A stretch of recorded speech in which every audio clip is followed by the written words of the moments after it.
We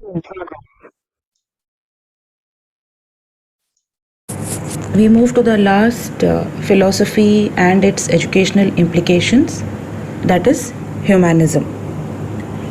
It is a very old philosophy, and it was a movement to gain for man's proper recognition in the universe.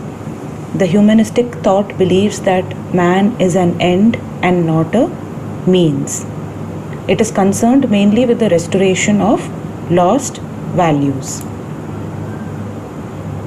Humanism as a philosophy is for joyous service for the greater good of all humanity.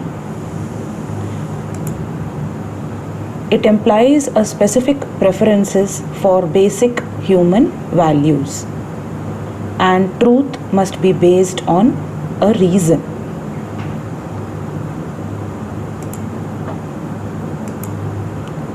Humanistic philosophy is based mainly on two principles: that good follows when the values of a nation are of the highest quality, and man must always learn from history.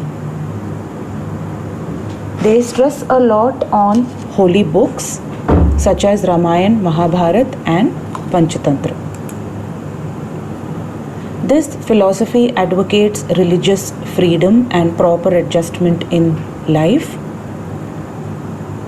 It asserts that man is the center and measure of all activities in the world. The purpose of humanism is to create interest in all spheres of life. Fundamental beliefs of humanism are: man is a rational being, humanistic perfection and freedom, realization of spiritual ideals, welfare of the whole community. Values are not relative but absolute, and human nature does not change. It emphasizes on the literature. It believes in the concept of man, that is the creation of this world, the concept of mind, and humanistic freedom, which is a reality. It aims to cultivate the intellectual mind, the liberation of the human mind, and welfare of the total humanity. In the humanistic curriculum, vocational education is not emphasized. The foundation of the curriculum is the relation of man to nature, man to himself, and man with other men. It includes the study of humanities and applied sciences.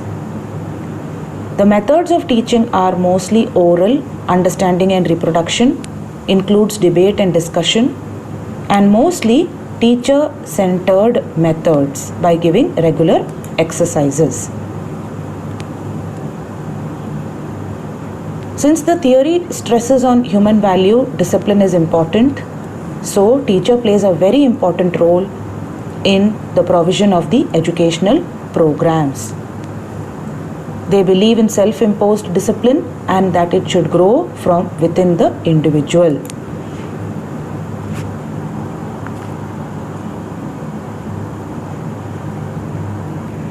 The educational implications are that this philosophy believes in respect for ancient cultures, respect for intellectuals and their literary scholarship. It respects history and languages.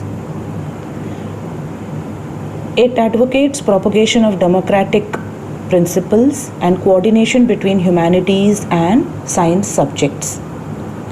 Inculcation of ethical values in the curriculum and development of thinking power of the individual. Now, since we have covered all the four main philosophies and their educational implications, many a times we are asked to differentiate between either two or three philosophies. So, as students, you could make a tabular sort of a form for differentiation, wherein you could have the headings of the nature of the philosophy, aims of the philosophy, belief in what sort of values, what is the teacher's role, and how is the curriculum emphasized in this philosophy, and what are all the educational implications. So in this, you will get a lot of points to make the differences between the philosophies. For example, if we are differentiating between idealism and pragmatism, you could give the meaning and the nature of the philosophy separately. Values, for example, in idealism, that they believe in absolute and eternal values, whereas in pragmatism, they are subject to change, it is relative. Teacher's role, for example, in idealism, is to bring out the latent knowledge and ideas, to be a moral and spiritual leader, whereas in pragmatism is to cultivate the thinking in a practical way.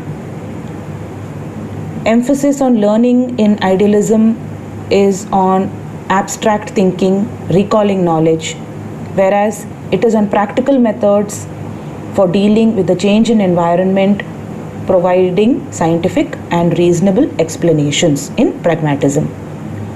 For example, if you are taking the curriculum, in idealism it is knowledge based, it includes subjects such as classics, liberal arts, and in pragmatism there are no permanent subjects as such, but appropriate experiences which the student learns from the culture and from nature or from his experiences directly to prepare the student for change and believes in problem solving topics.